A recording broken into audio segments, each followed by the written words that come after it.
Nicole Scott here from Mobile Geeks, and today I'm going to be doing a review of the Meizu M1 Note. It's got a 5.5-inch IGZO display that has absolutely no business being on a $175 smartphone. Now there is a catch, and it's not the camera. Let's get into the review.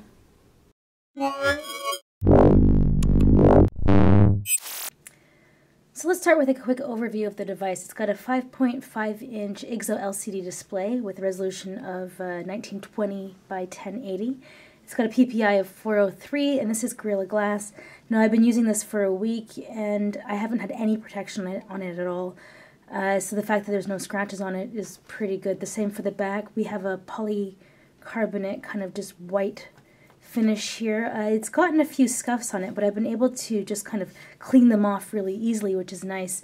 It's got a thickness of 8.9 millimeters. It weighs in at 145 grams and has a battery size of 3,140, which is great for a 5.5-inch display.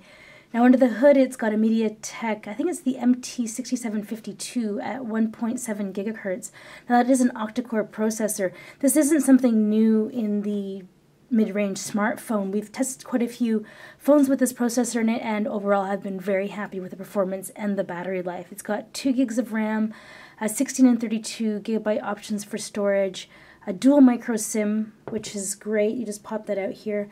So one thing that has been problematic in the design for me is that this hasn't been flush. So you can see that it's kind of sticking out there. And it's kind of getting black with dirt, and I have a really hard time getting my SIM card in and out of this device. So it took like 5 minutes to put it in. I don't know what it is about this, but it doesn't seem to be perfectly aligned or kind of made. So that's one thing that I'm kind of disappointed about. You know, and just, it should be flush. I mean, just look at that, it sticks out. It's annoying. I think it's the power button, actually. Sometimes I forget it's on top, and because I can feel it and it's sticking out, I think, oh, what a crappy power button. So design-wise, they kind of made a mistake there. It should be a lot more flush, it shouldn't stick out, and it shouldn't be exactly where a power button might be if this didn't have a power button on the top. So you can see that there's a power button on the top. Taking a look around the device while I'm spinning it around, we have a 13 megapixel shooter on the back, two-tone flash here for you. There's our headphone jack right there. Around here we have the volume buttons. They are separated, which is kind of nice to see. Here on the bottom we have the speakers, and that's our micro USB. And then around this side we only have that SIM card thing that I was complaining about. So overall, I do like the design. The weighting is quite nice. It feels comfortable in your hand. The plastic, it feels plasticky, but it doesn't offend. It actually feels the curves of the phone. This is kind of classic Meizu style. They've gone for this rounded, and it does feel really good when you're holding it. Right now, I wanted to take a closer look at the display because this is an IGZO display, and it does go a little bit white on the angles, but it's definitely usable outside. Overall, I've been really happy with the crispness of this, and for a $175 device, I don't really feel that this display should be on here. So this is one thing that if you are somebody who really values a good display, this is usually the thing that separates the mid-range devices from the high-end, but overall, this device is really knocking it out of the park. Now let me talk about the software. So this is running Flyme 4.0. Now I have been a Meizu MX4 Pro user, but I don't recall it being this crap in UI. And the reason behind that is they've gone to a single capacitive touch button here. Now the style of Flyme is no app drawer. If you like the app drawer, then you just need to get over it. There's two styles of OS, app drawer, no app drawer. Personally, you need to be a lot more organized if you don't have an app drawer, just because if you start to put things into folders, you can forget where you've put stuff and then you can't find an app. But the reason why I'm a little bit annoyed is that they have this Smart Touch icon here. So I can move it around the screen, and I can use it to pull down the notification bar. I can use it to switch between apps. So these are all the apps that I've had open, so I'm just going back and forth between them. Now, what this means is that there's actually no way for you to pull up all the open apps. So you can't see what's open and then just decide to close something or choose which app it is. You have to physically scroll through this, which is pretty annoying, and I really think that they should have like left us with a way to kind of manage our open applications. If you hold down, it just shuts the device off. So that is a real annoyance. Now the other thing that I've never really liked about Flyme is that they don't put settings in the notification bar. There's even an open spot right here. So I have no idea why they wouldn't just include the settings. Now the settings has to be one of these buttons. So one thing that I have done in the past is sometimes I've put the settings here just so I can have constant access to them. But in your quick launch bar, is settings really something that you want so front and forward? Anyways, clearly I am using this phone. Anyways, yeah, that's my little pet peeve about that, but I am going to move on. So back to this button. The long hold kind of moves it around. And you can see that here there are a bunch of different features within the phone. So you can turn multitasking on or off. Turning it on will eat up a lot more battery life. The home light, you can turn that on and on. Gesture to wake up. That's about sliding. I should really turn my Facebook chat off during this time. Sorry about that, guys. But you can see that I am actually living in this phone. So this is one of my biggest pet peeves, is that sometimes you can't figure out if you're using the back. So let me just go to Facebook and show you. So now one thing here, right? So let's just say I click on here. Now I have to use this to go back, right? But let's just say I click on this photo. Oh, I still use this to go back. Hold on. See, I click on this person. Now I have the arrow, right? So I mean, there's like, depending on the application, the way that you interact with the UI can change, right? So sometimes it gives you an arrow, sometimes it doesn't. So like visually, sometimes I would get confused as to if I'm using the arrow or if I'm using the button, because sometimes the button won't just move you around in the app. The button will take you right out of the application. So there are some UI struggles when you're dealing with this. I introduced some friends for I have a fire spinning friend and then a friend who's trying to hire her, so that's what those Facebook messages are about.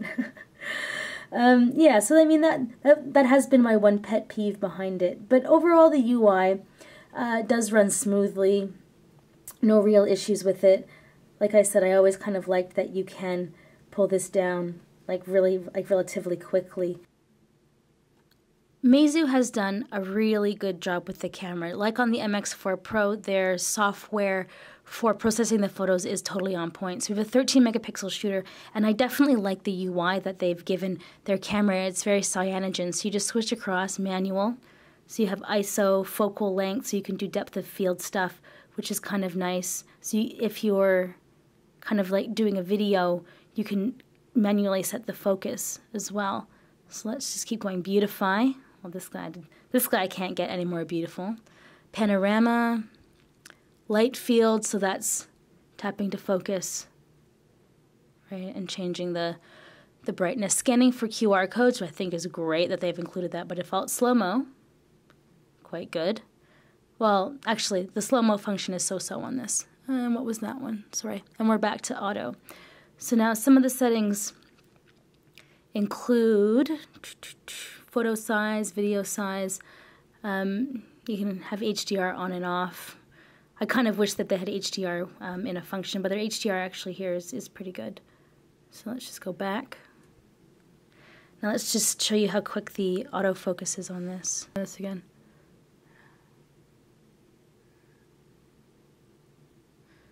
All right, now let's take a look at this photo. I think that is great.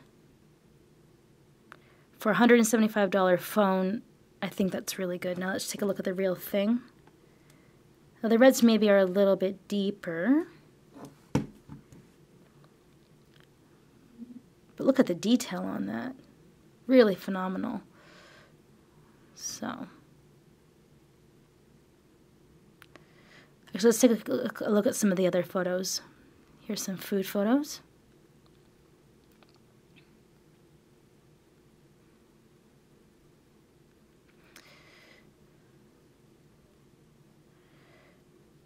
So you can see that even when you pull it in to look at things like the numbers, you can read that, and the lines are still quite sharp.